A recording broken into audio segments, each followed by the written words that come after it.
vous être connectés. Enchanté pour ceux qui ne me connaissent pas, je suis Grégoire Hugues, je suis CEO et fondateur de WeFin. Je suis ravi de vous accueillir lors de ce webinaire sur la réglementation de la finance durable et comment transformer les incertitudes en opportunités. Alors, comment va se dérouler cette session? Elle se déroulera en 2 temps. D'abord, nous avons la chance d'avoir Anna Pires de l'AFG qui va nous faire une keynote pour introduire le sujet en une quinzaine de minutes. Et ensuite, on fait une mini table ronde avec 2 praticiens de l'ESG, des données et de la réglementation, des personnes qui sont utilisateurs de la donnée au quotidien, qui sont chargées d'établir des stratégies autour de la réglementation et notamment de la réglementation européenne SFDR, Colline Pavot de la financière de l'échiquier et Mathieu Bleuz de Natixis IM. Alors avant qu'on commence l'événement, je suppose que tout le monde ne connaît pas WeFin, donc je vais vous dire 2 mots sur qui on est. Le but n'étant pas de parler de nous, mais de parler de SFDR et de l'ESG, donc je vais être assez bref pour vous dire que nous sommes une fintech spécialisée sur la finance durable et notre mission, c'est d'accompagner les investisseurs professionnels à développer des stratégies les plus ambitieuses possibles sur la durabilité. Nous, on a développé une plateforme technologique qui est là pour casser les barrières liées à la réglementation, casser les barrières liées aux données ESG. Finalement, on veut simplifier le travail de l'analyse ESG en intégrant des données, réalisant des calculs, facilitant les reportings liés à la réglementation et en général l'usage sur les données ESG. Et pourquoi je vous dis ça? Alors, je vous dis ça puisque en implémentant cette plateforme, en déployant nos services auprès des investisseurs, on s'est rendu compte que derrière les discours sur SFDR et l'imperfection qu'il peut y avoir derrière cette réglementation, finalement, il se passe beaucoup de choses.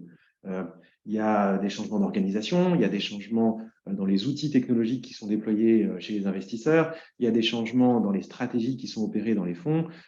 Et finalement, tout ça, on avait envie d'en parler en pratique avec nos intervenants du jour pour pouvoir passer derrière le rideau, regarder ce qui se passe chez un acteur lorsqu'on fait du SFDR et comprendre un petit peu mieux la réglementation. Donc, il y a beaucoup d'événements sur la finance durable et la réglementation. Le but pour nous aujourd'hui est vraiment de se concentrer sur les praticiens, sur une vue de l'industrie aussi et comprendre où va cette réglementation dans le futur. Et c'est probablement une partie de ce que va pouvoir nous dire aujourd'hui Anna Pires, qui travaille donc à l'AFG. Alors, Anna a débuté sa carrière en tant que consultante sur des projets réglementaires dans les services financiers. Elle a ensuite rejoint la Fédération bancaire française comme chargée de mission dans le département d'investissement et de marché.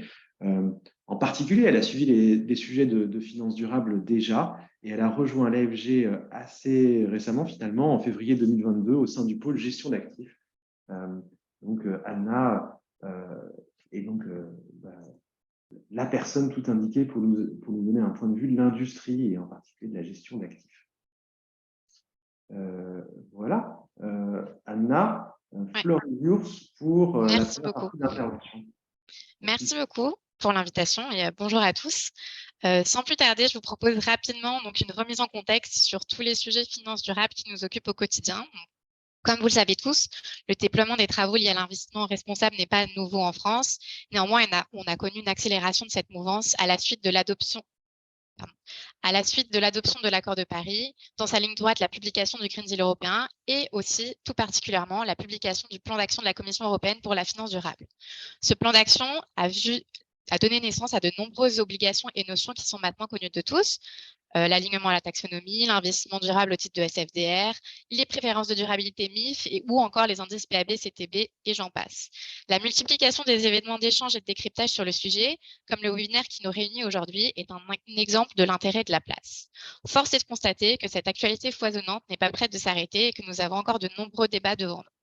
Je ne vais pas revenir sur le cadre actuel que vous connaissez tous plutôt bien, malgré le flou et les incertitudes existantes, mais je vais vous proposer une vision un peu prospective sur le sujet, car oui, la réglementation va encore évoluer et je pense qu'on a encore pas mal de débats devant nous. À court terme, certains changements et évolutions sont à attendre tant au niveau français qu'européen. Donc, le changement qui interviendra le plus rapidement, je pense que vous l'avez tous vu, c'est l'intégration des informations concernant le gaz et le nucléaire dans les annexes SFDR. En effet, le 17 février, le règlement délégué modifiant ces annexes a été publié au journal officiel et il est entré en vigueur 3 jours après sa publication. Donc, les sociétés de gestion vont devoir à nouveau mettre à jour leur documentation pour être en ligne avec ces obligations. À noter que pour faciliter du coup l'entrée en application pour les acteurs de marché, les autorités nationales ont fait part de leurs attentes aux acteurs. Au niveau français, l'AMF a précisé que pour les fonds existants, on avait un délai de 6 mois pour intégrer les informations concernant le gaz et le nucléaire dans les informations précontractuelles. Et donc, j'insiste vraiment sur pour les fonds existants parce que pour tous les nouveaux fonds et dans le cadre des rapports périodiques, les informations concernant le gaz et le nucléaire vont d'ores et déjà devoir être intégrés par les acteurs. Donc, il y a pas mal pas d'incertitude, mais il va y avoir pas mal d'impact au niveau des sociétés de gestion. Donc, encore beaucoup de travail de remédiation sur ces sujets-là. Toujours sur SFDR, on attend tous, je pense, avec impatience la réponse de la Commission européenne aux différentes questions envoyées par les autorités européennes de surveillance, les ESAS, en septembre dernier sur SFDR. Donc, sur ce sujet-là, on attend une réponse pour début avril. Et on espère que ça permettra de répondre à certaines incertitudes que nous nous posons tous sur différents sujets. L'investissement durable, j'ai évoqué tout à l'heure les indices PABCTB, dans quelle mesure ils s'intègrent dans le cadre SFDR. On espère donc qu'avec ces questions, on aura un peu plus de précision et ça permettra aux acteurs d'être en ligne sur ces sujets. Au niveau français, effectivement, on attend aussi des nouveautés.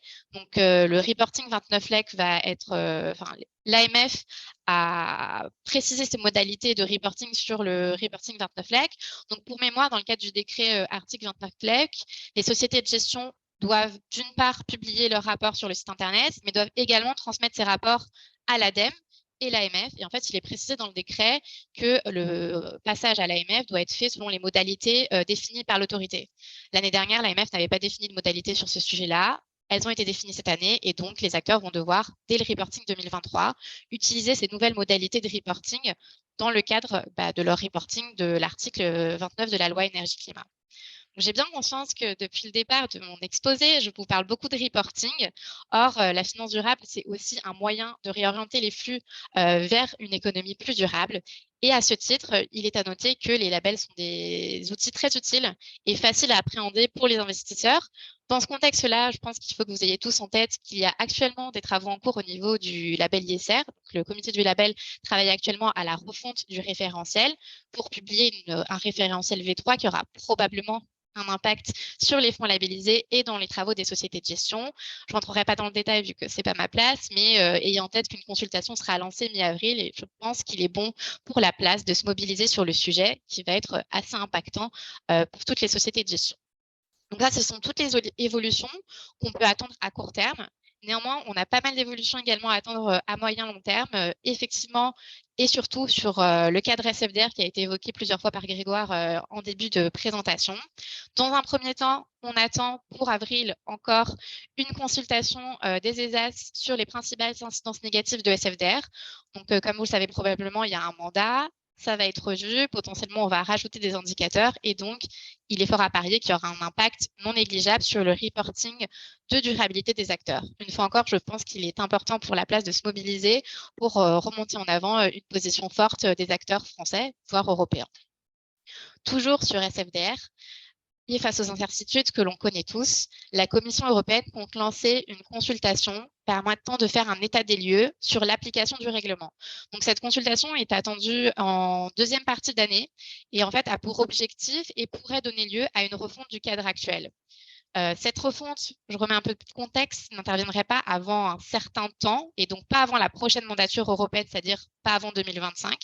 Néanmoins, il faut pouvoir se préparer. Il est important que les sociétés de gestion puissent remonter et recenser les problématiques opérationnelles qu'elles ont rencontrées dans le cadre de l'implémentation de cette réglementation. Et d'autre part, il faut qu'on puisse réfléchir ensemble, avoir une position de place à porter sur une éventuelle refonte de ce cadre. Dans ce contexte-là, toujours, je pense que vous avez tous dû voir la note de position de l'AMF. Je ne vais pas rentrer dans les précisions, enfin dans les recommandations qui ont été mises en avant par l'AMF, mais je souhaite juste rappeler un peu de contexte également sur cette note, il s'agit d'une vision prospective de l'AMF, en aucun cas des guidelines qui doivent être appliquées dès maintenant par les acteurs, parce qu'il y a un peu de confusion. C'est vraiment un positionnement de l'AMF pour une refonte à plus long terme. Donc, je pense qu'on va avoir encore pas mal de discussions sur ces sujets. Il faut vraiment que tout le monde puisse se saisir de la question pour avoir un cadre un peu plus précis et qui soit plus facile à implémenter au niveau des acteurs de la place.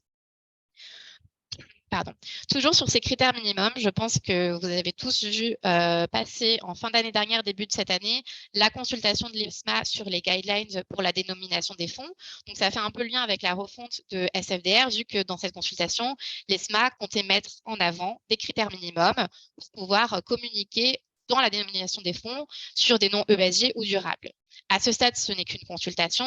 Il est prévu d'avoir un rapport d'ici la deuxième moitié de l'année. Néanmoins, il faut bien avoir ça en tête puisqu'il pourrait avoir un impact donc sur pas les catégorisations de fonds, mais la dénomination des fonds.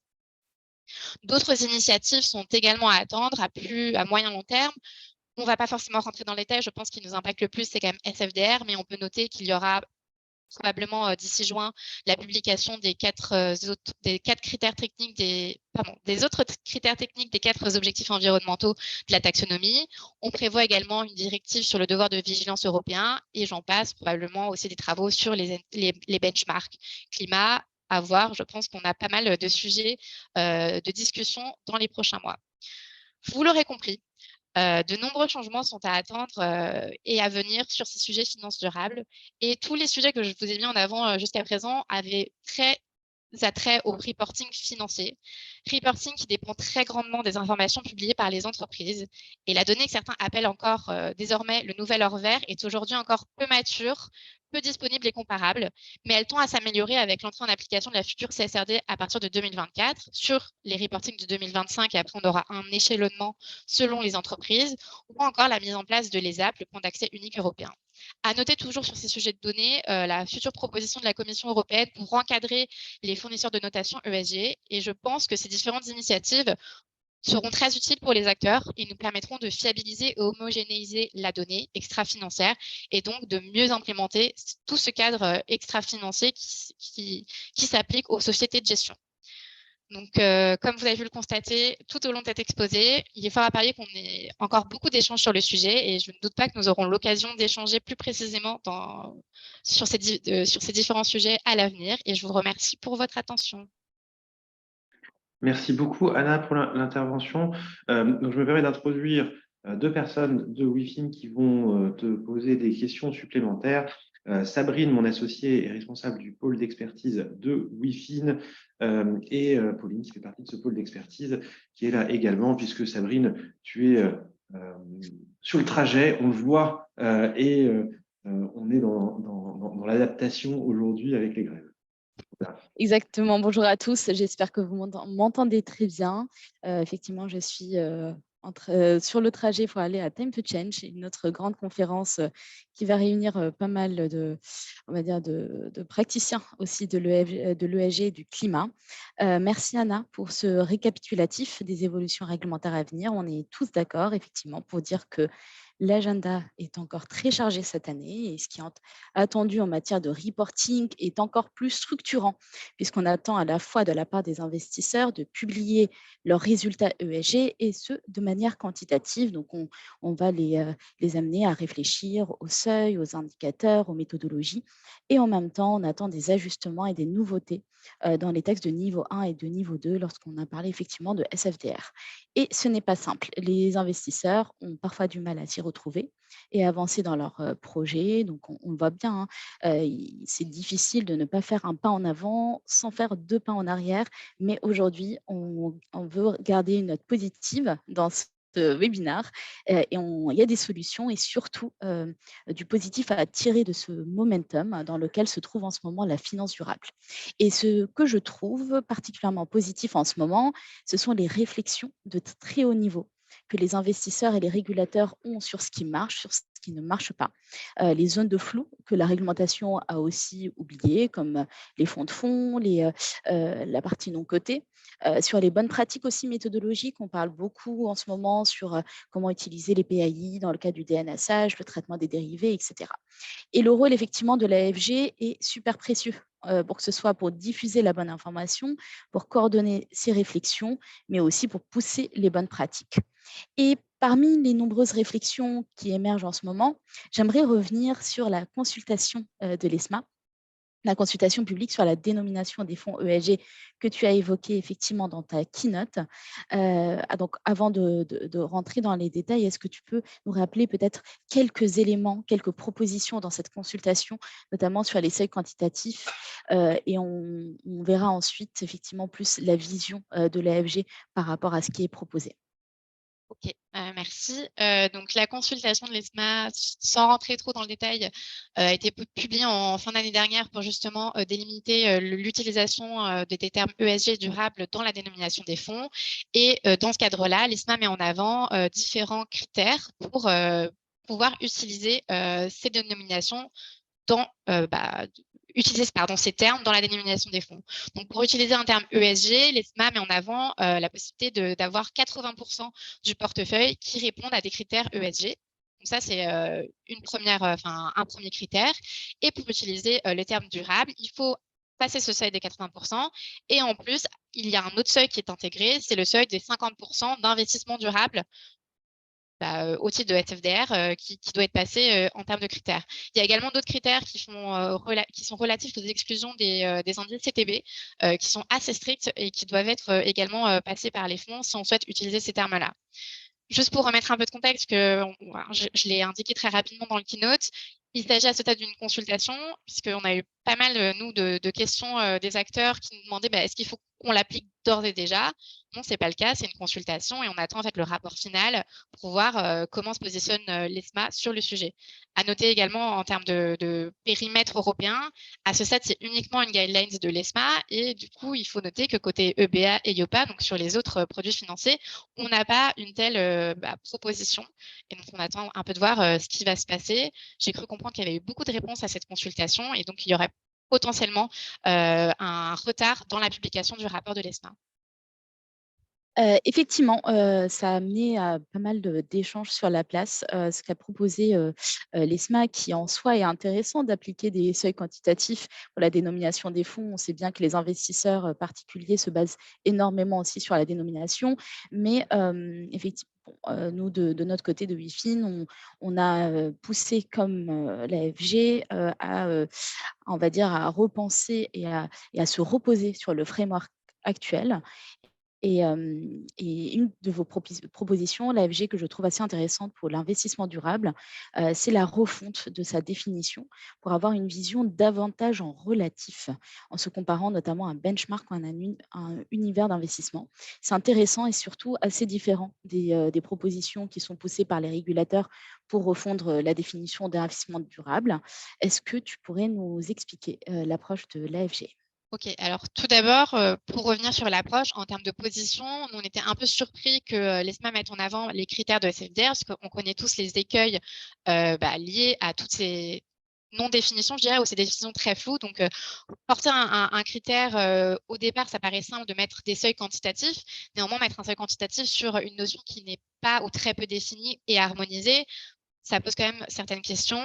Donc, nous, c'est un des premiers constats qu'on a mis dans notre réponse, c'est de dire il faut déjà avoir une définition au niveau européen de ce que c'est un investissement durable, parce que mettre un seuil de 50%, selon l'entreprise, selon la société de gestion, le seuil sera différent vu que les méthodologies et les définitions sont différentes. Donc, ça, c'est le premier constat qu'on a mis en avant. Après, effectivement, on a poussé la possibilité sur ce seuil de 50% donc d'investissement durable et donc pour avoir la possibilité de mettre en avant des fonds avec la dénomination durable, la possibilité de faire une comparaison avec un benchmark ou avec un univers d'investissement, puisque dans la mesure où on n'a pas de définition claire à ce stade, il nous semble plus propice d'avoir un point de comparaison pour qu'on puisse avoir une idée de ce qui est mis en avant par les sociétés de gestion. Et c'est pour ça qu'on dit qu'il est bien de faire cette définition en relatif, mais donc c'est en relatif en l'état actuel de la réglementation, sans précision au niveau du cadre réglementaire, pour qu'on puisse avoir une idée de ce qui est fait par chaque société de gestion. Comme on ne peut pas comparer entre elles, au moins on peut comparer par rapport à un univers ou un benchmark de référence. Effectivement, on est assez aligné avec ça chez Wifin sur le fait d'articuler davantage avec le framework réglementaire existant, au lieu de rajouter effectivement des exigences que les acteurs n'ont pas l'habitude aujourd'hui de pratiquer.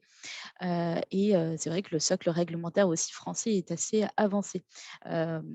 Là-dessus, on peut citer effectivement le label ISR, mais aussi sur le framework français, du côté de l'article 29 LEC, là aussi tu l'as évoqué dans ta keynote, on a à la fois des nouvelles exigences cette année en termes de reporting, en particulier sur des éléments quantitatifs, mais également les régulateurs ont mis en place des templates.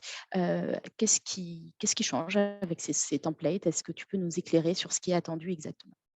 Ok. Du coup, je pense que l'AMF va faire une communication officielle incessamment sous peu, vu que les premiers reportings sont attendus, enfin, les reportings sont attendus d'ici juin 2023.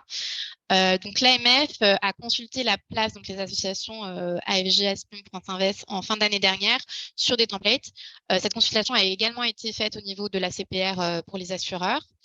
Et dans les templates finaux, l'AMF propose 3 templates sur le format de reporting. Donc, elle impose en fait un format de reporting pour les sociétés de gestion, format de reporting qui suit en fait le déroulé du décret de l'article 29 LEC. Donc, si les sociétés de gestion avaient pris le parti de suivre le décret, a priori, en termes de rapport, il n'y aura pas forcément d'impact. Donc ça, c'est une première partie des templates de l'AMF.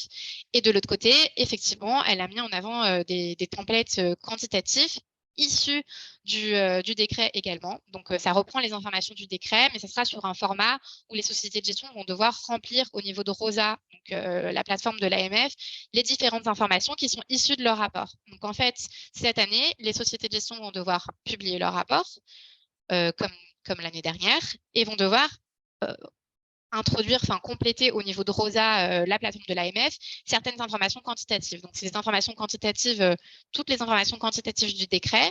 Il y a également un tableau de Complier Explain, donc dans la mesure où le décret est assujetti à ce principe de j'applique ou j'explique dans son entièreté. Et donc, si vous ne donnez pas d'informations sur un certain nombre de points du décret 29 LEC, vous devez expliquer pourquoi, quelles sont les mesures correctrices et à quelle échéance vous comptez y remédier et donner l'information. Donc, il y a également ce tableau qui sera complété par les sociétés de gestion. Et juste pour revenir sur le reporting, ces informations à compléter au niveau de ROSA sur les indicateurs quantitatifs, ça sera uniquement au niveau entité. Et en fait, l'AMF ne requiert pas un reporting ad hoc sur la partie produit. La partie produit, il suffira uniquement de faire le rapport produit et pas besoin de remplir de façon annexe ces templates quantitatifs. Merci Anna. Alors, c'est tout pour la partie introduction. Merci pour toutes ces précisions. Je vais redonner la parole donc à Grégoire qui va animer la deuxième partie du webinaire avec donc nos invités Colline et Mathieu. Merci à tous. Je laisse la parole à Grégoire. Merci beaucoup, Anna et Sabrine, pour cette session. Effectivement, actualité brûlante entre les évolutions sur la taxonomie, les évolutions au niveau de la réglementation européenne, la refonte de l'AMF, la future consultation sur les labels. On voit que la finance durable est plus évolutive que jamais. Dans cette deuxième session, comme je vous le disais en introduction, on va faire une mini table ronde avec Mathieu et Colline. Alors, c'est l'occasion pour moi de vous dire que vous pouvez poser des questions via le chat. Il y a un système de questions-réponses. Toutes les questions seront lues et on va essayer d'y répondre. Je vois qu'il y en a déjà une. Donc, on a une table ronde avec quelques questions, mais le but, c'est surtout ensuite que vous puissiez en reposer aux différents intervenants. J'ai vu qu'il y avait une question sur SFDR, les ODD et l'harmonisation des méthodes d'investissement durable. N'hésitez pas à en poser d'autres, ce sera avec plaisir. Alors, le point de départ de notre table ronde, c'est la réglementation. Mais je ne vais pas vous faire un cours sur la réglementation aujourd'hui. Il y en a eu des tonnes. Vous savez que SFDR veut dire Sustainable Finance Disclosure Regulation. Le D est important. C'est une réglementation de reporting qui a pour but effectivement de fournir un cadre de transparence dès lors que les produits d'investissement font de la promotion de critères environnementaux et sociaux. Il est là aussi ce cadre pour accélérer la transition environnementale, bien sûr, et c'est une réglementation, et ça a été largement discuté, qui dégage en elle une forme de consensus sur le fait qu'elle est imparfaite. Elle est imparfaite, elle doit évoluer. On a parlé de toutes les initiatives pour la faire évoluer. Et aujourd'hui, ce que je vous propose, c'est de ne pas forcément se concentrer uniquement sur les problèmes, mais plutôt de parler de solutions. On a la chance d'avoir deux invités qui sont des praticiens, qui vont pouvoir vous parler concrètement de comment utiliser des données de durabilité, qui vont pouvoir vous expliquer concrètement comment leurs organisations ont été modifiées par l'arrivée de l'ESG en général, mais de SFDR en particulier. Il y a des équipes de gérants, de risques, des équipes compliance, des équipes ESG qui sont bien sûr touchées par ces réglementations. Et concret aussi, puisque une fois qu'on a dit tout ça, il va falloir implémenter une nouvelle organisation, des technologies, des nouvelles méthodes, et le but, c'est qu'on les parcourt aujourd'hui. Alors, je vais introduire rapidement nos deux intervenants. Colline, tu es responsable de la recherche investissement responsable chez la financière de l'échiquier, un des acteurs phares de l'ESG. Dans le cadre de ton poste, tu accompagnes les équipes de gestion dans la construction de méthodologies propriétaires et ambitieuses sur tous les critères E, S et G. Ça va être intéressant de voir comment est-ce que vous ajoignez ça au cadre réglementaire qui est là pour harmoniser aussi un petit peu les méthodes. Et toi, tu es donc là pour faire le lien entre les gérants, les obligations réglementaires induites par la finance durable, les équipes de compliance, la CCI, et tu as été confronté, et tu l'es encore aujourd'hui, à cette volonté d'amener toujours plus loin les gérants dans leur stratégie de durabilité, tout en faisant attention à respecter la réglementation. C'est ça qui va nous intéresser aujourd'hui. Merci de ton temps, Colline. Je ne sais pas si tu veux rajouter quelque chose à cette introduction. C'était parfait. Bonjour à tous et merci pour l'invitation. Merci Colline et Mathieu. Tu as un positionnement différent qui va être très intéressant justement pour pouvoir voir que ce n'est pas que les équipes ESG qui font de l'ESG dans une organisation. Toi, tu es responsable du programme de transformation de l'investissement durable chez Natixis Investment Manager. Donc, ton rôle, il est vraiment au niveau de la holding de Natixis, pour ceux qui connaissent un peu l'organisation, et de la plateforme de distribution. Il consiste à aider la mise en place du modèle opérationnel qui soit cohérent entre toutes les différentes sociétés de gestion de Natixis. C'est un rôle qui est, j'imagine, assez stratégique, parce qu'il y a des enjeux de gouvernance, il y a des enjeux de système d'information pour pouvoir déployer des stratégies d'investissement. Et la donnée ESG, aujourd'hui, dans ses dimensions de couverture, qualité, distribution, c'est vraiment un des enjeux, que l'organisation soit cohérente depuis la gestion jusqu'au reporting. Et ton rôle à toi là-dedans, c'est de collecter cette donnée, de mettre en œuvre la plateforme la plus efficiente et robuste pour avoir une qualité de données, servir les différents métiers et gérer le reporting en général, rien que ça. Bonjour Mathieu. Est-ce que tu veux... Bonjour à tous. Merci Grégoire pour l'introduction. Effectivement, c'était très juste quelques infos sur NIM, Natixis IM. Effectivement, comme tu l'as dit, c'est un ensemble de plus d'une vingtaine d'affiliés aujourd'hui, tous très spécifiques dans leur philosophie d'investissement, qu'on soit autour d'une gestion active, d'une gestion quant, d'une gestion LDI ou même sur les actifs privés. Pour à peu près plus de 1100 milliards sous gestion aujourd'hui, répartis entre les US, l'Europe et l'Asie. Et donc, effectivement, un modèle opérationnel assez décentralisé. C'est ce fameux modèle multiboutique qui est très caractéristique de NIM. Et donc, ça rajoute effectivement un challenge dès lors que l'on parle d'essayer de définir un certain nombre de grands leviers d'organisation, de gouvernance et des leviers d'efficacité, tant organisationnel qu'opérationnel au niveau d'un groupe comme celui-ci.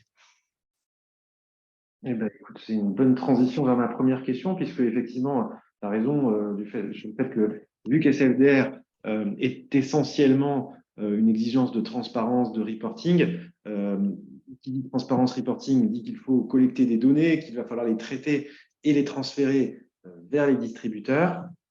Est-ce que tu pourrais nous expliquer un petit peu comment vous gérez cette situation chez Natixis, comme dans votre contexte effectivement multi-boutique, avec, je suppose, des enjeux organisationnels derrière aussi. Alors, on a essayé de, je dirais, capitaliser sur 3 leviers principaux, hein, effectivement, pour arriver un peu à faire l'exercice correctement dans un contexte, et ça a été largement dit par Anna tout à l'heure, et les questions de Sabrine aussi, dans un contexte où on est tous preneurs de définitions plus précises d'un point de vue réglementaire. Néanmoins, ça a permis de notre côté, de notre point de vue, de réaliser 2 choses, hein. La première, c'est de renforcer, je dirais, les bonnes pratiques en termes de tout ce qu'on va appeler les disclosures ex ante, hein, dès lors qu'on doit prendre des engagements, expliquer quels sont les drivers qui sont pris en compte dans le pilotage des portefeuilles, tout ce qui est binding au sens réglementaire.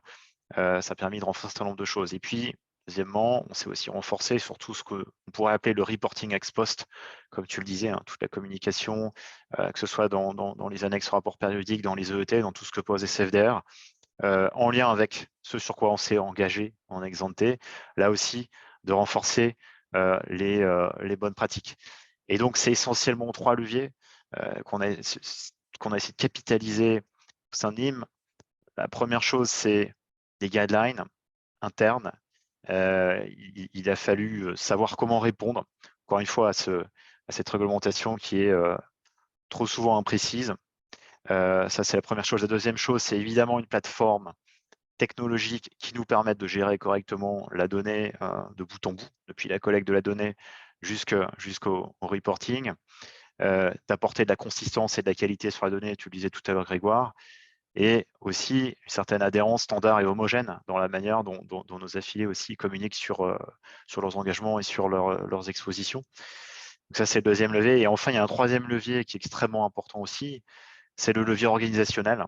Parce qu'on a beau s'équiper avec avec les meilleurs outils, si l'organisation n'est pas adaptée derrière, quand je dis organisation, c'est à la fois les aspects de gouvernance, de rôle et responsabilité, qui produit quoi en termes de données, qui valide quoi, que aussi de compétences. Ça, c'est un vrai sujet aujourd'hui, hein, dès lors qu'on veut faire la transformation sur le plan d'investissement durable. Et les questions, c'est est-ce qu'on a les bons sachants, aujourd'hui, c'est des compétences qui sont très rares, d'autant plus que tout le monde est en train d'apprendre un peu en marchant, hein, parce que l'environnement, ne serait-ce que sur le plan réglementaire, évolue tout le temps. Donc, il nous faut des sachants adaptatifs.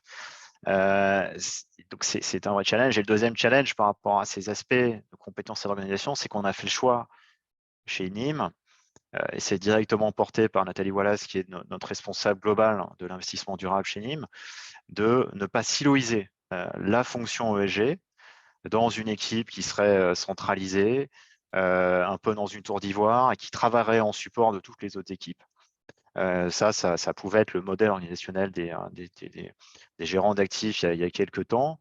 Maintenant, on est conscient, et c'est ce qu'on met en œuvre chez nous, c'est de faire en sorte que chacune des fonctions traditionnelles d'une société de gestion, donc les gérants, la recherche, la compliance, les risques, le reporting, les équipes legal, les équipes marketing, les vendeurs, etc., fassent l'effort de comprendre tout ce qui est posé par la finance durable aujourd'hui, de faire cet extra mile, de monter en compétences et donc d'aller diffuser, diffuser les process, la gouvernance égale, etc., dans chacune de ces fonctions.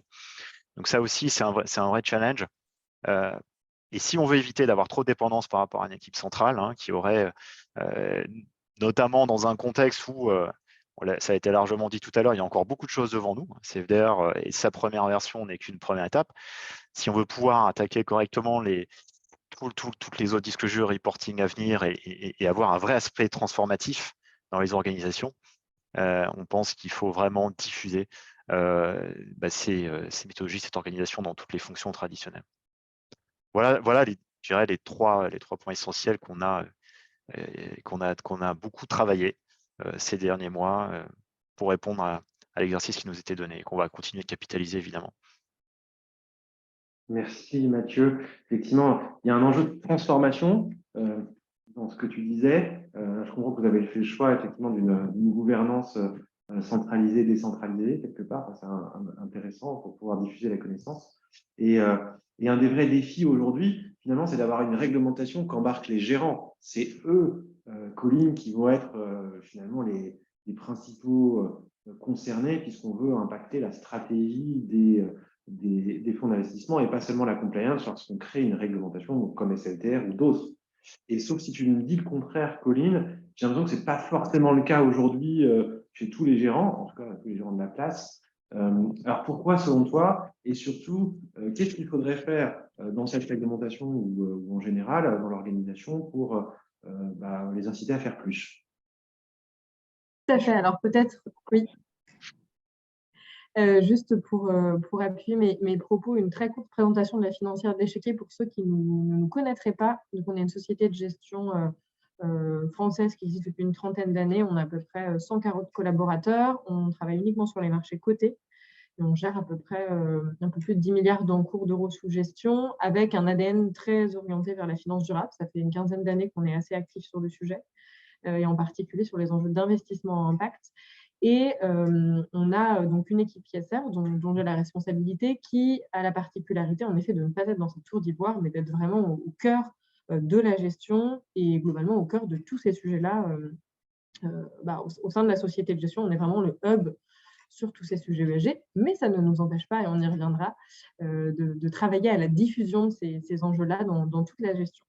Alors, clairement, je pense que dans un premier temps, l'arrivée des contraintes ESG imposées par la réglementation, que ce soit SFDR, que ce soit la doctrine AMF, a été vraiment vécue comme des contraintes parce qu'elles n'ont pas été forcément bien appréhendées et parce que je pense que c'est vécu comme une couche de contraintes supplémentaires à des gérants qui avaient fait, on l'a vu ces dernières années, il y a quand même eu une accélération du nombre de fonds labellisés. Donc, c'est des gérants qui avaient accepté d'ajouter des contraintes de gestion à leur process. Et en fait, au moment où ils ont commencé à se lancer dans cette démarche de labellisation, la réglementation finance durable est arrivée au-dessus. Et donc, alors qu'ils pensaient que c'était bon, ils se sont retrouvés avec encore plus de contraintes. Et donc, je pense que ce n'est pas évident pour eux, si je me mets à leur place, de voir s'empiler ces contraintes. Je le vois chez nous avec nos gérants, ils étaient très contents de passer le cap, de devenir ISR, d'intégrer ça davantage dans leur gestion. Et là, ils se retrouvent à avoir tellement de contraintes de gestion, surtout dans des contextes de marché qui peuvent être un peu compliqués. Donc, ça peut être pas forcément bien vécu, je dirais, et pas forcément aussi bien compris, de comprendre l'intérêt de ces contraintes-là. Alors, notre vision, c'est que c'est important de réussir à croiser au maximum ces contraintes.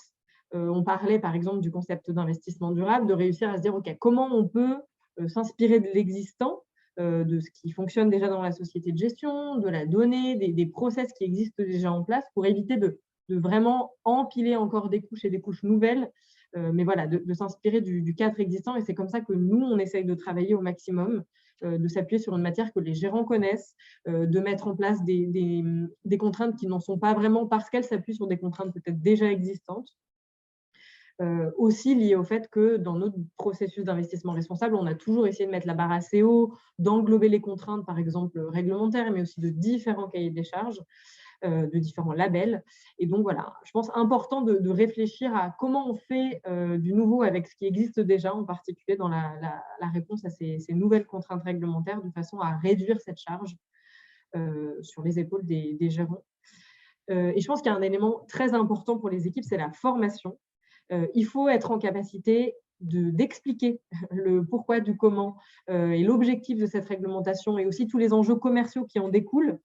Parce que ça, souvent, ils y sont quand même assez sensibles, de comprendre que quand on leur demande de calculer un pourcentage d'investissement durable sur leurs fonds qui doivent se tenir à un certain seuil, ce n'est pas juste pour faire plaisir à l'équipe ISR, mais que derrière, il y a des demandes de clients. Ça peut être une façon aussi d'attirer les capitaux.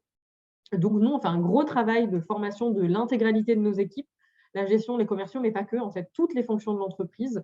On a un programme de formation continue tout au long de l'année. Il y a des formations obligatoires pour les nouveaux entrants, de façon à ce que vraiment tous ces enjeux-là fassent partie de leur culture de base et qu'ils soient capables, chacun dans leur fonction, de comprendre ce que ça va impliquer pour leur métier, que ce soit au marketing, que ce soit à la compliance, que ce soit à la gestion, les commerciaux. Toutes ces réglementations, elles impactent aujourd'hui toutes les fonctions de l'entreprise.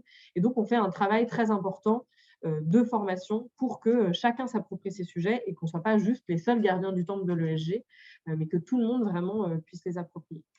Et je pense aussi un élément important dans ces aspects de formation, c'est de leur montrer aussi l'impact positif que ça peut avoir d'un point de vue de la performance financière, parce que c'est pareil, la performance financière, généralement, c'est quelque chose qui parle quand même aux gérants. Nous, on publie une étude sur le sujet qui montre quel est globalement l'intérêt de prendre en compte les critères ESG en lien avec la performance financière. Les conclusions de cette étude, elles sont très éloquentes sur le fait que en fait, quand on investit dans des entreprises qui ont les meilleures notes ESG, on maximise quand même à moyen long terme sa performance. Donc, je pense que ces arguments-là peuvent être aussi clés.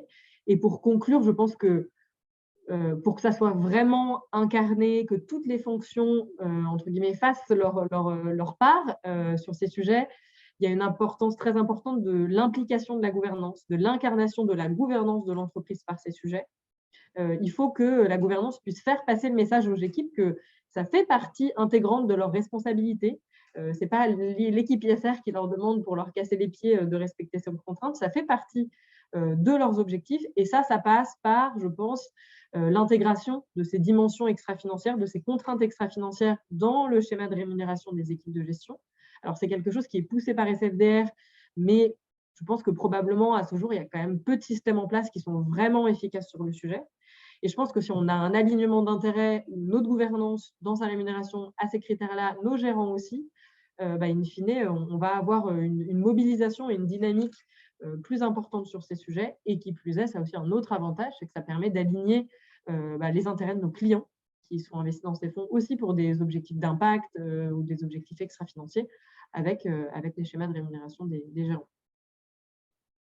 Merci beaucoup, Pauline, pour cette réponse complète. Et c'est vrai que nous, on est assez sensible au fait que SFDR n'est pas qu'une obligation réglementaire, c'est une nouvelle zone de compétition entre gérants, enfin une façon effectivement d'aller capter une clientèle nouvelle, différente ou plus nombreuse, et qu'il faut aussi prendre cette réglementation en ce sens-là. C'est un lieu où on peut se différencier. Alors justement, Mathieu, dans le prolongement de la question que je viens de poser à Colline, est-ce que vous arrivez à dépasser finalement ce stade d'obligation réglementaire pour faire en sorte que la technologie, les process que vous allez déployer vous viennent en aide et vous aident à vous différencier au quotidien grâce à votre stratégie ESG?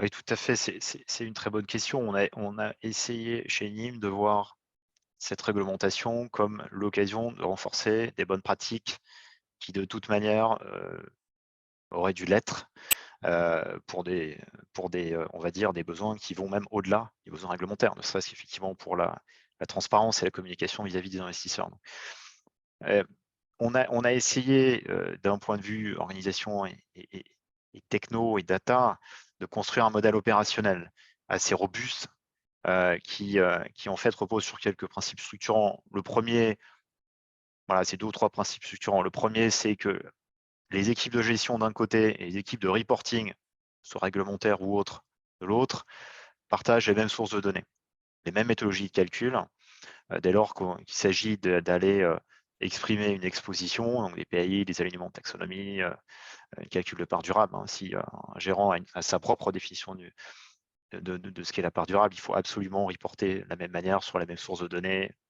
même méthodo, etc., pour éviter de créer des divergences à ce niveau-là. Donc c'est extrêmement important. Le deuxième principe très structurant, c'est que dans l'équipe de gestion, on va être capable de monitorer, de simuler l'impact de toute décision de gestion en exempté là aussi sur les métriques de durabilité sur lesquelles ils se sont engagés, hein, notamment, avant de passer des ordres, ne serait-ce que voilà, pour éviter de devoir gérer des breaches ou des contraintes qui seraient dépassées ou non respectées a posteriori post-trend. Donc ça, c'est d'intégrer vraiment dans leurs outils d'aide à la décision de gestion ces aspects, ces métriques.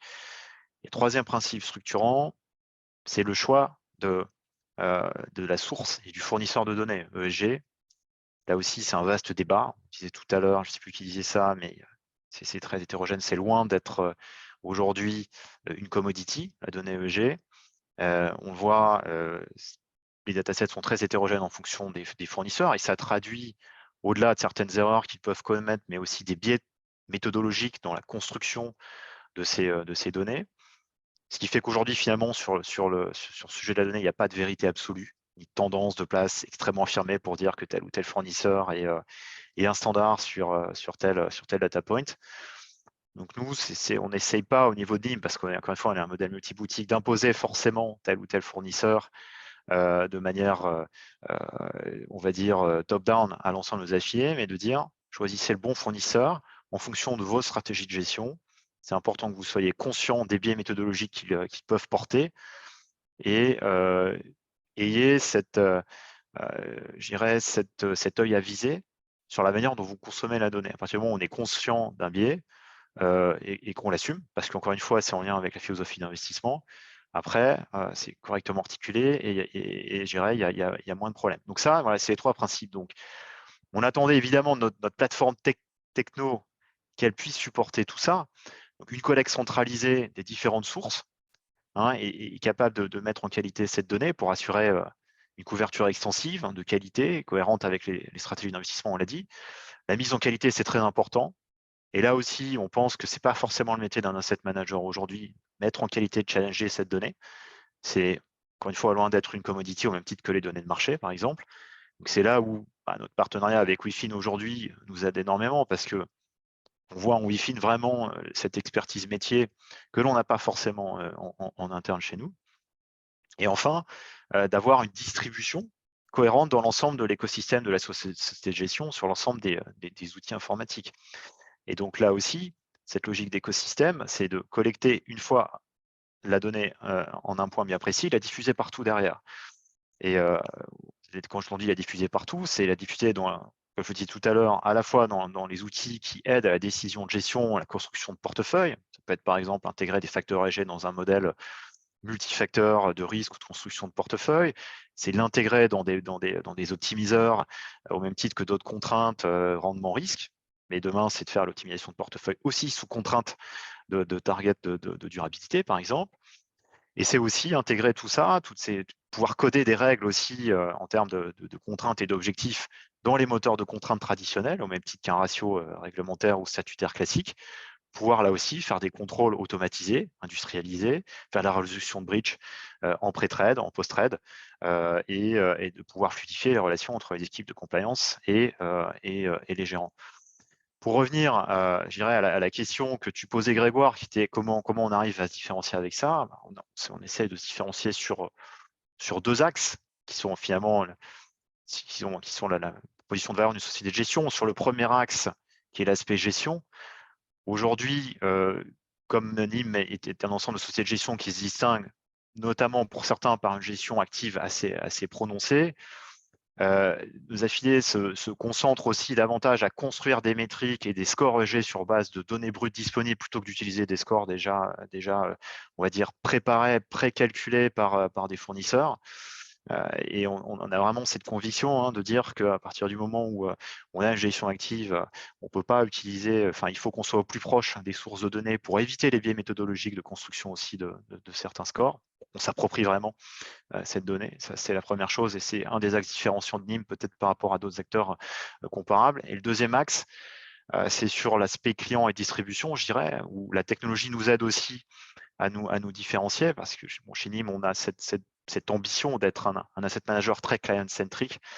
Et donc, l'aspect communication et transparence de tout ce qui est durabilité vis-à-vis de nos investisseurs est un sujet extrêmement important. Donc, je vais citer 2 exemples. Par exemple, sur le segment de la clientèle retail, on essaye aujourd'hui de capitaliser sur la technologie pour apporter des solutions avec les distributeurs pour mettre à disposition toutes les données des EET de manière digeste et compréhensible.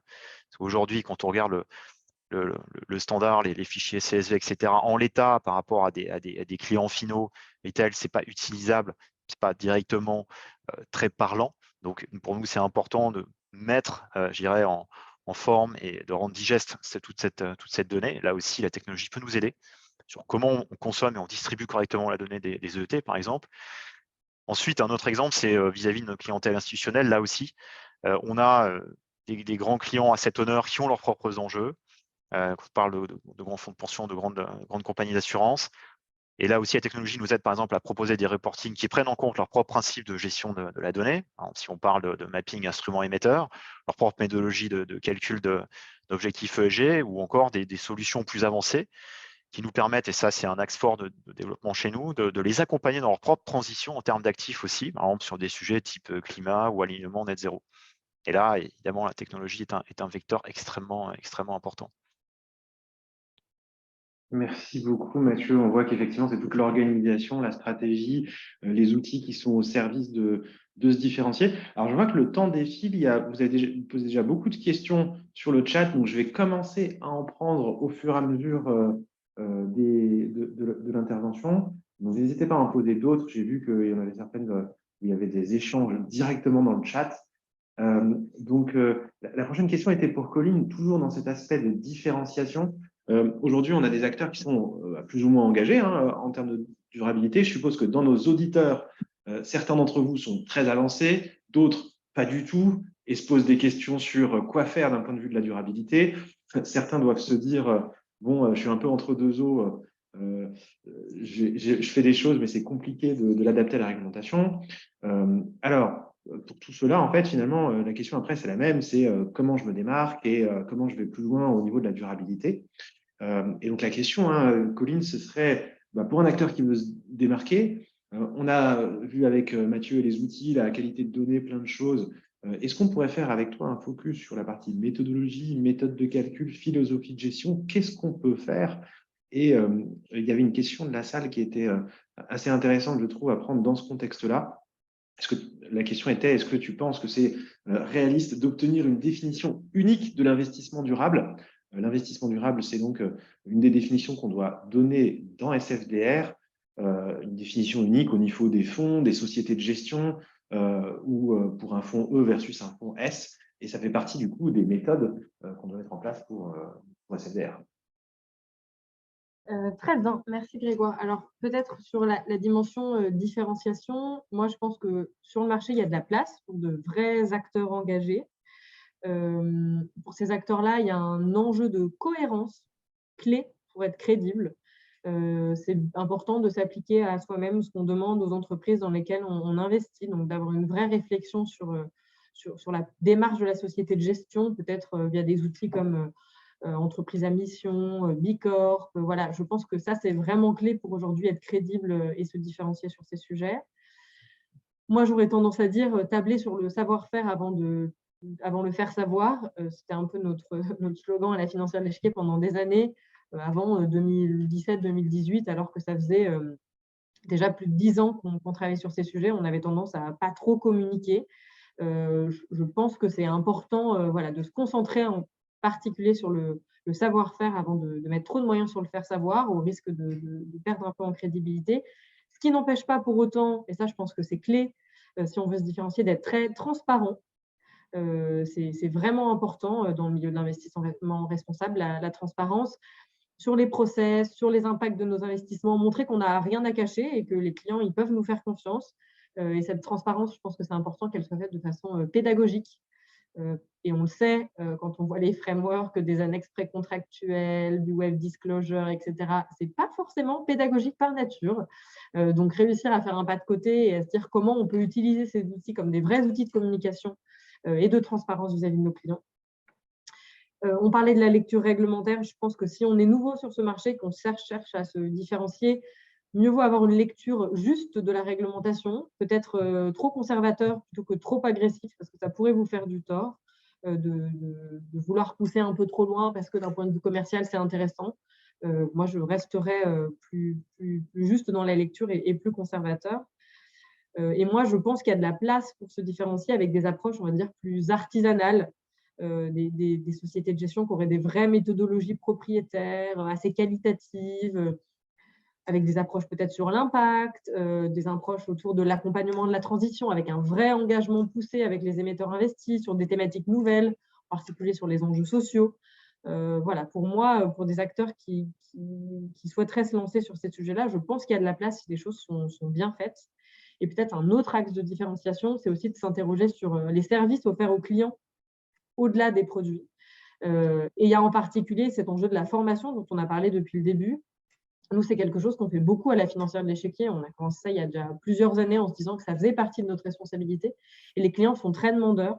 Donc voilà, il y a peut-être des possibilités avec des services annexes de se différencier et en tous les cas de créer de la valeur pour ces clients. Et pour répondre à la question, alors ça dépasse un peu avec la question d'après. Je ne sais pas comment tu veux… Tu peux les traiter les deux d'un coup si tu veux, effectivement.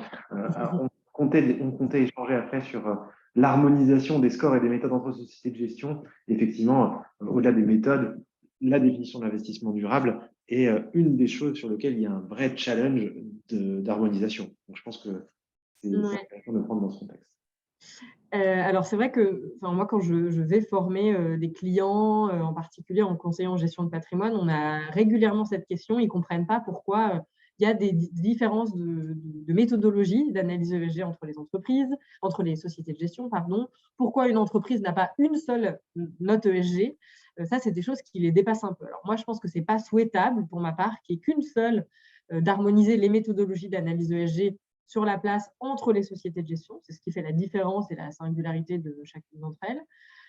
Ainsi, ce n'est pas non plus souhaitable qu'on ait une entreprise, une note ESG. Il y a l'avis de l'analyse qui compte. C'est la même chose sur le financier. Quand vous demandez son avis à plusieurs analystes financiers sur une même valeur, vous allez en avoir un à l'achat, un à la vente et un neutre. Pourquoi sur l'extra-financier, alors qu'on se base sur de la donnée qui est à ce stade beaucoup moins normalisée, on aurait juste un avis unique? Je pense que ce n'est pas possible et ce n'est pas souhaitable. Et puis, si on en arrivait là, tous les portefeuilles, toutes les sociétés de gestion seraient investies dans les mêmes entreprises avec des risques que vous comprendrez bien de bulles, d'effets de concentration en cas de controverse qui pourraient avoir des impacts significatifs sur les titres, etc. Cela n'empêche qu'au sein d'une même société de gestion, on peut utiliser une même méthodologie de façon différente, avec des niveaux d'exigence variés. On a par exemple chez nous une méthodologie d'analyse ESG qu'on déploie pour tous nos fonds et ça ne nous empêche pas d'avoir des niveaux d'exigence variés et des fonds qui vont de l'intégration ESG à l'impact en passant par l'ISR. Donc, on va pousser les curseurs un peu plus loin, mais ça reste un socle commun. Voilà. Et il y a quand même un enjeu de donner ces méthodologies. Moi, je pense que c'est bien qu'elles soient différentes. Après, c'est important aussi qu'on puisse se baser sur de la donnée qui soit un peu plus homogène que ce qu'on a aujourd'hui. Et donc là, ça amène à tous les travaux de l'EFRAG avec CSRD, les enjeux de PAI. Voilà. L'idée, c'est qu'on ait des inputs qui soient identiques et des outputs qui puissent être différents en fonction des analyses et des méthodes. Ceci étant dit, cependant, avec SFDR, on a le concept d'investissement durable et il est demandé à chaque société de gestion qu'elle applique une définition commune qui se base sur leur cadre propriétaire. Donc, on a une définition pour toute la place, mais on a des cadres propriétaires sur lesquels va s'appliquer cette définition qui dépendent de chaque société de gestion et qui reposent, entre autres, en général, sur les modèles d'analyse ESG. Et donc, dans ce cadre-là, la non-harmonisation des méthodologies d'analyse ESG, entre autres, des politiques d'exclusion, etc., elle pose quand même quelques questions sur la comparabilité des éventuels pourcentages d'investissement durable, d'engagement que pourraient prendre les fonds de différentes maisons de gestion et commercialement aussi avoir des impacts un peu, entre guillemets, de concurrence déloyale entre ceux qui auraient une lecture plutôt agressive de la réglementation et d'autres qui auraient été au contraire plus conservateurs. Donc, entre guillemets, comment faire pour limiter ces risques? Anna, on a parlé en introduction, mais je pense que c'est important de limiter au maximum l'interprétation de cette définition en précisant certains contenus. Donc, ça peut venir, d'une vision rigoureuse dans cette lecture des asset managers eux-mêmes qui évitent d'avoir une définition qui soit trop large. Si jamais on arrive à avoir des réponses de la part des ESA aux questions qui ont été posées, ça devrait pouvoir nous aider. Peut-être qu'il peut y avoir aussi des positions de place qui sont prises par des acteurs qui permettent un peu d'établir un cadre. Et au-delà de ça, je pense que c'est important qu'il y ait une vraie transparence sur les méthodologies des différentes sociétés de gestion de façon pédagogique pour qu'on puisse avoir une compréhension de ce qui se cache derrière ce fameux pourcentage d'investissement durable.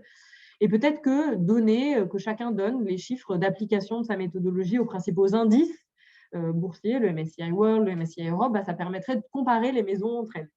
et d'être en capacité de juger, de se dire, bah, OK, cette promesse de 50% d'investissement durable, elle peut être variée, elle va varier en fonction du niveau de on va dire, rigueur méthodologique, et donc on pourra comparer des fonds entre eux.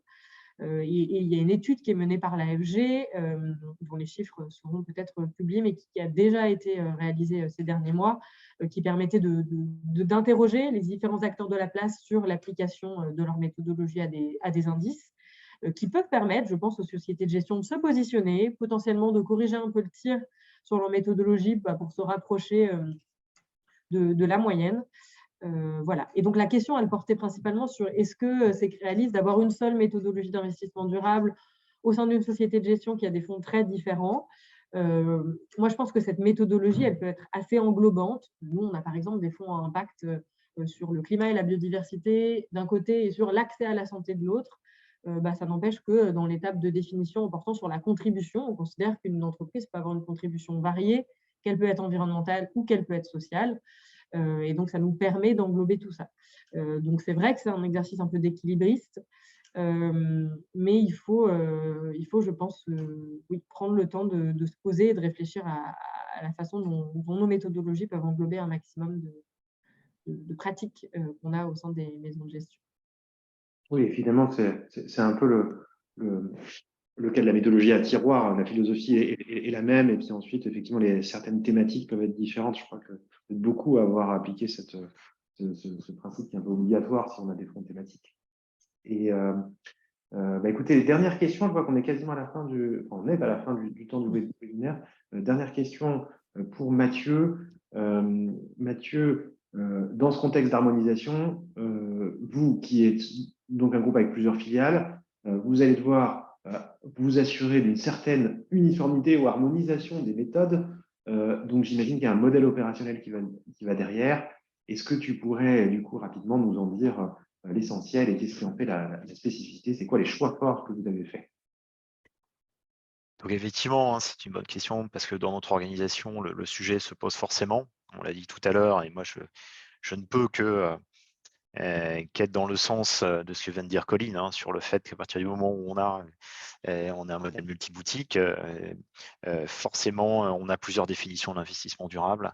Nous, c'est quelque chose qu'on assume parce que la définition d'investissement durable doit vraiment faire écho avec la stratégie d'investissement de chaque produit, de chaque gérant.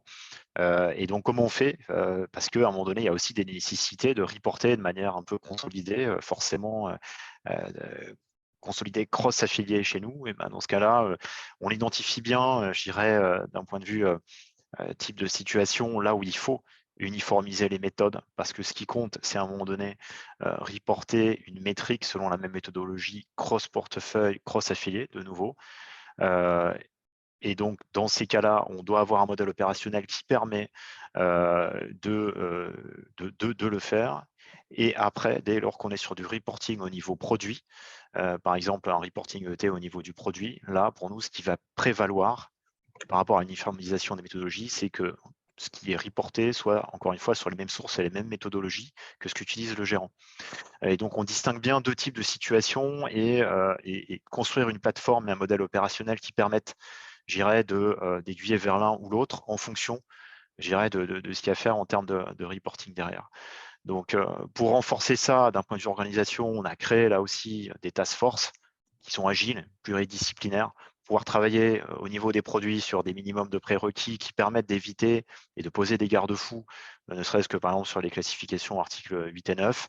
On travaille sur une task force normes et méthodes aussi qui permet de poser un certain nombre de principes directeurs, là aussi pour que nos affiliés sachent par rapport à ces principes, quelle est la marge de manœuvre qu'il leur est laissée pour exprimer justement la manière dont ils veulent exprimer leur définition de l'investissement durable. Donc, on travaille à la fois en macro et en micro. Et puis, j'irai là aussi sur les aspects plus data et tech et autour de la donnée. On a créé un centre de compétences qui permet justement d'analyser l'offre de données aujourd'hui disponible sur le marché. Donc, c'est un service, une proposition de valeur qui est très appréciée de nos affiliés parce que souvent, eux-mêmes, ils sont multi-sources. Parfois, ils ont des des vraies problématiques de non-couverture ou des problématiques de qualité, ou alors en certains cas d'usage côté gérant ne sont pas couverts aujourd'hui. Il y a certains data points qu'ils n'arrivent pas à avoir ou ça ne colle pas à leur méthodo. Et donc, ce centre de compétences est là pour leur apporter, on va dire, la vision transverse du marché, leur expliquer les biais, de nouveau, j'en parlais tout à l'heure, leur apporter aussi des compétences de data science, par exemple, dès lors qu'il faudrait construire un dataset ad hoc pour certains cas d'usage, et en fait supporter l'expression d'une stratégie d'investissement durable qui leur est très spécifique. Voilà pour faire court. Merci beaucoup, Mathieu. Merci à tous. On a déjà largement dépassé le temps qu'on s'était fixé aujourd'hui. Donc, je pense qu'on va couper le webinaire ici. Merci à tous d'avoir été aussi nombreux. Merci Mathieu, Colline et Anna d'avoir répondu à notre invitation et présenté les enjeux autour de SFDR et des données ESG. Je pense que vous avez tous vu qu'effectivement, il y a des enjeux d'harmonisation, il y a des enjeux de données, il y a des enjeux de formation, des enjeux aujourd'hui de technologie aussi. C'est pour ça que WeFin existe. La finance durable va continuer à beaucoup évoluer dans les prochains mois, donc je pense que ça va être passionnant de suivre ça et j'espère que le débat pourra continuer à avancer. Je remercie aussi Sabrine et Pauline qui ont répondu à vos nombreuses questions dans le chat directement depuis tout à l'heure. Donc, merci à tous de votre intérêt et je vous souhaite une excellente journée. Merci, bonne journée à tous. Merci, bonne journée.